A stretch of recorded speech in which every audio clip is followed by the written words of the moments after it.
Hello guys, welcome back to my channel. আবার চলে এসেছি তোমাদের কাছে নতুন একটা রেসিপি নিয়ে।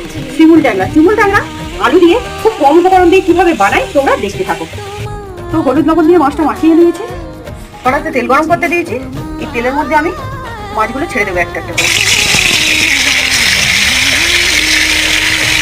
মাছ ভাজা তেলের মধ্যে দিয়ে দিচ্ছি তেজপাতা। আলু সিদ্ধ করে রেখেছিলাম, সিদ্ধ করে আলুটা আমি দিয়ে দিচ্ছি। তো আলুটা হালকা হালকা করে ভাজার জন্য দিয়েছিলাম। এর মধ্যে আমি দিয়ে দেবো পেঁয়াজ, রসুন ও টমেটো পেস্ট। আমি একটু ভালো করে ভাজার জন্য ছেড়ে দেবো। টমেটোটা ভাজার জন্য দিয়েছিলাম, এর মধ্যে দিয়ে দেবো আদা, জিরে ও লঙ্কা বাটা। একটু ভালো করে নেড়ে চেড়ে নেবো। এর মধ্যে দিয়ে দেবো আমি স্বাদ মতো লবণ, দিয়ে দেবো হলুদ গুঁড়ো, দিয়ে দেবো কাশ্মীরি লঙ্কার গুঁড়ো।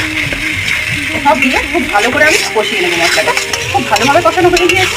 এখন আমি এর মধ্যে দিয়ে দেবো জল অ্যাড করে ফোটার জন্য ছেড়ে দেবো কিছুক্ষণ। ফুটে উঠেছে দেখছি, এর মধ্যে মাছগুলো আমি দিয়ে দেবো।